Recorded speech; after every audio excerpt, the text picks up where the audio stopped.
sa puntong ito, makakausap naman natin. Kaugnay pa nga rin po, no, yung nangyayaring gulo nga dyan sa bansang Israel po. This time we have on the program Israel Ambassador to the Philippines, Ilan Floss. Good morning, sir. Good morning, Ron. Good morning.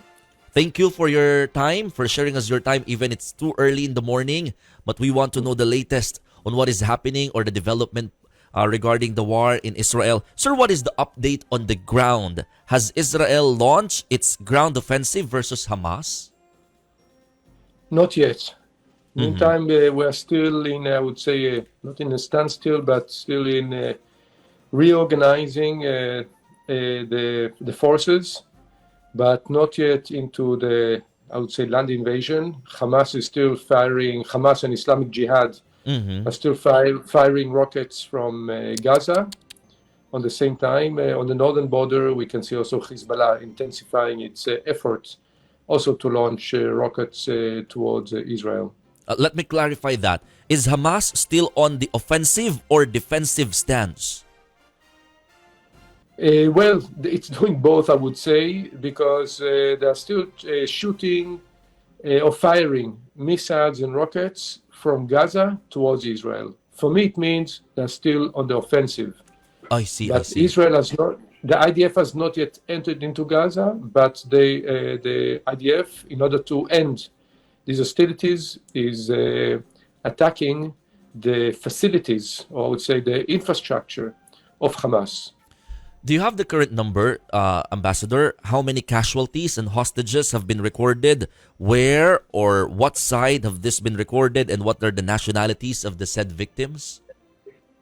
So we have the victims. We have 14. The numbers are growing. Okay. But we have 1,400 victims that have been murdered. We have 3,800 injured.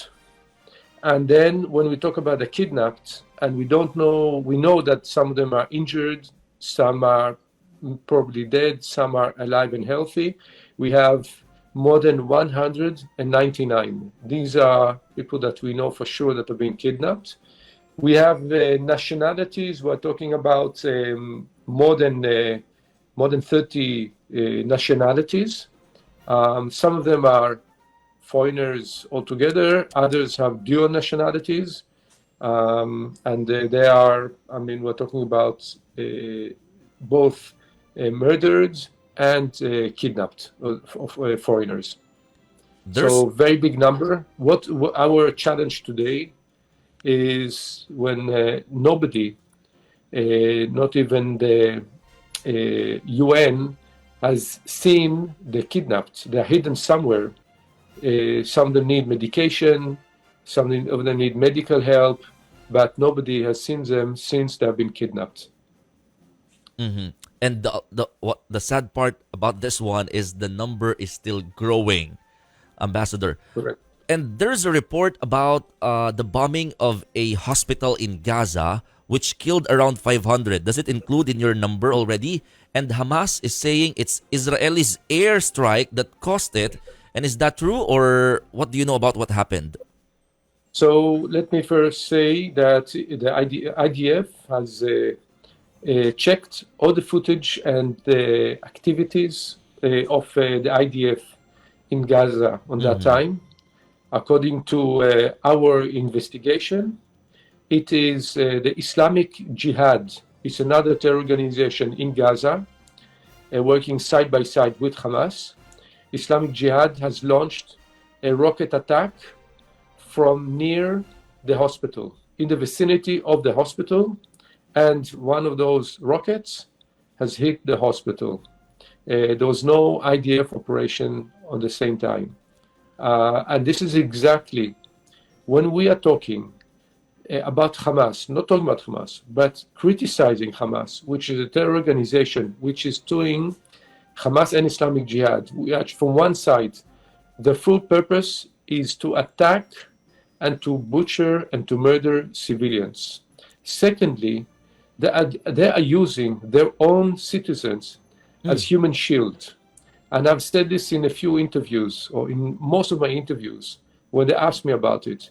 We know that Hamas is operating within hospitals, Yes.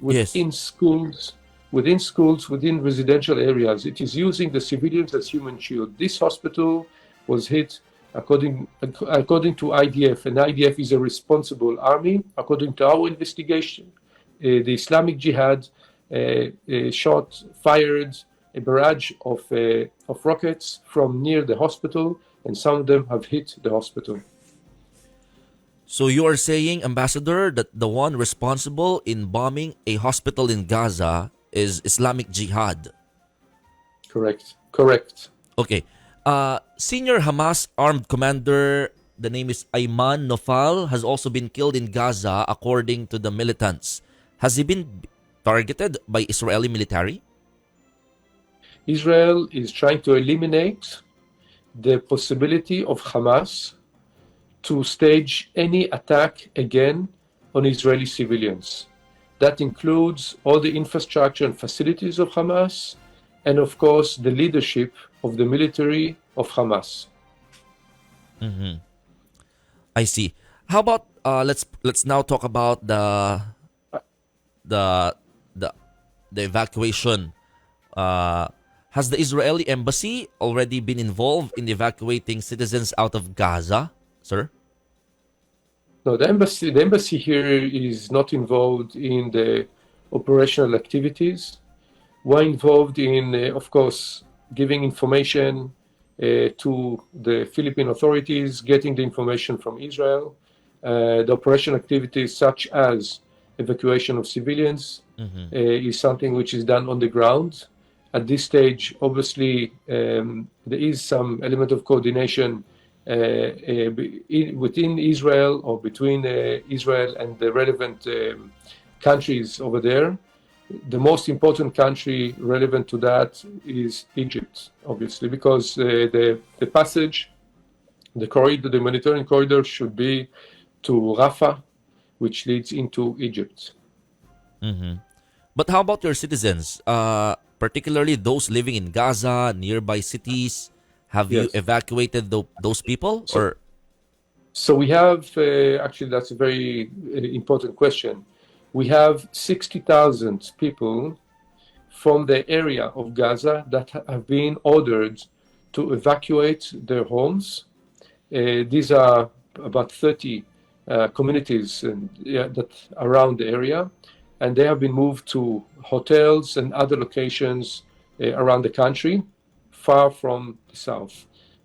Of course, except of those that have been ordered to evacuate, we have many others that just couldn't bear staying in the bigger cities that are relatively close to Gaza and are still in the range of the rockets and the missiles, and also they have been voluntarily went to other locations, to friends, or to just Israelis who are opening their homes for our internal refugees in order to give them some safe place to stay, which is quiet, and them and the kids can get some sleep, although we're still suffering from firing of rockets towards Israel. So they're trying to keep away from those areas. And as I said, 60,000 internal refugees, plus quite a few others, which we don't have the numbers, which just voluntarily moved away. all right. One of the concerns, actually, Ambassador, is the borders not allowing evacuees or even help to pass through. And given the situation at the moment, is there a chance or a slim chance of borders opening for this purpose?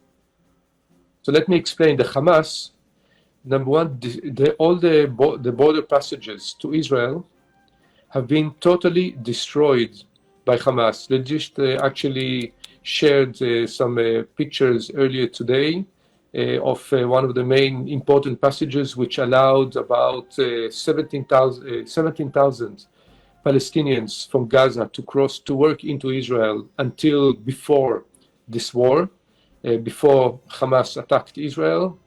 We allowed 17,000 to enter Israel, of course, with the concern that some of them might be terrorists. So we built the passage with all the technologies that made sure that they can pass quick, Mm-hmm. and on the same time, B, we made sure that they don't have any weapons and they're not terrorists. These passages to Israel have been totally destroyed by Hamas in their invasion into Israel. So the border with Israel is sealed, is closed because it's a war zone. So the option of evacuation is towards Egypt, Mm-hmm. the Rafah crossing, and as I said before, evacuation of civilians from Gaza should be done through Egypt. Does it include the Dead Sea, Ambassador? No, no, no. The Dead Sea is properly within Israel, and we have a lot of Evacuees as well. evacuees that have been taken to the Dead Sea because it's quite far from the area, and Exactly. there are quite a lot of hotels, so it's easier to accommodate those refugees in the Dead Sea. I've mentioned it because we had an interview yesterday of an OFW, an overseas Filipino worker who has been evacuated in the Dead Sea. Sir, at the moment, or given the situation that you've mentioned, do you think repatriation is also possible at the moment?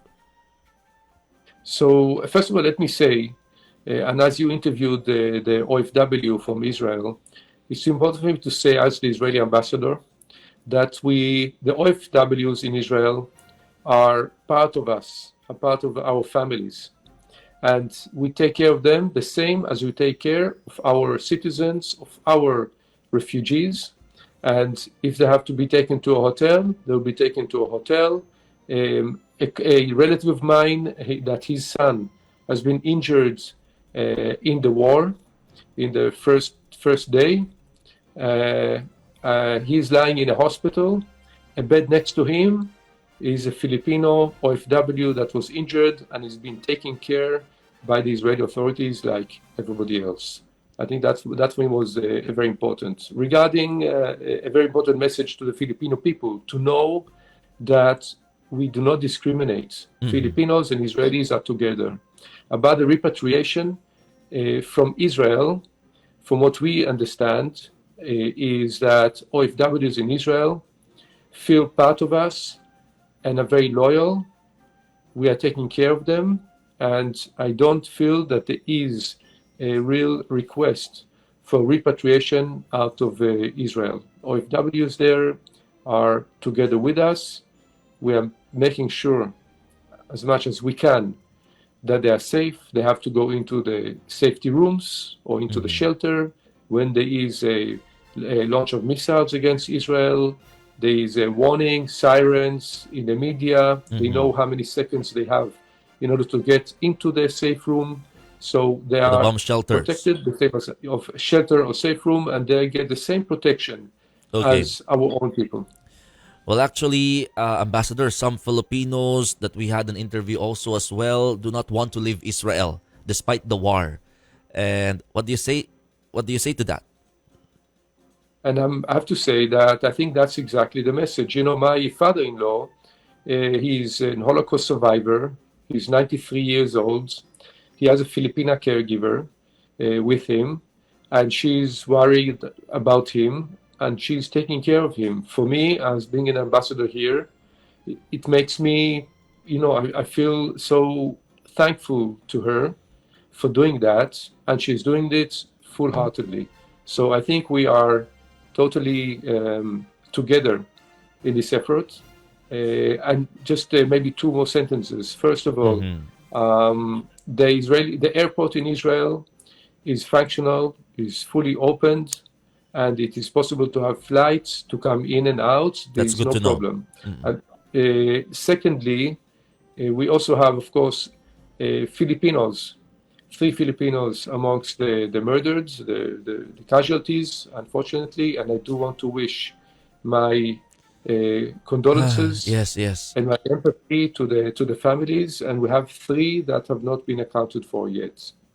Hopefully, we'll know yet what's happening. Not all those that have been kidnapped into Gaza by Hamas are still accounted for. We don't have all the names and All right. identities. Ambassador, finally, all eyes are on Israel at the moment or right now. What to expect and what will you be needing and assuring our citizens in particular in the coming days, sir? So I think it's important to say Israel is a country which wishes and wants for peace, but Israel was brutally attacked, and Hamas has declared a war against Israel. So we are in a war situation, and we hope that this war will end soon, but this war has to lead to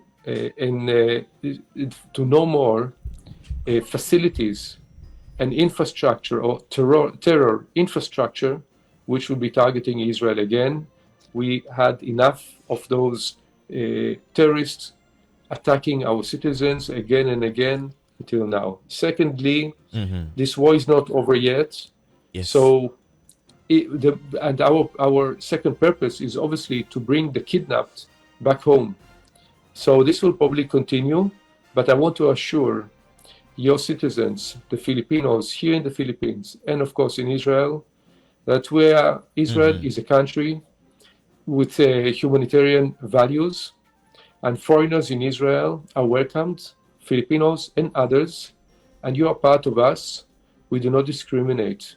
You get medical services from the government, you get the shelter, we make sure that there is shelter, safety rooms, and all other mechanisms. Please obey and listen in case of attacks, because we have also an escalation on the northern border. Make sure you're next to a safety room in case of attacks in order to protect yourselves. Follow the authorities. Exactly. Okay. Thank you very much for your time, Ambassador. And good morning. Thank you very much. Thank you very much. That is Israel Ambassador to the Philippines, Ilan Flos, mga kapatid. Dito tayo sa totoo, walang kasinungalingan. Dito tayo sa totoo.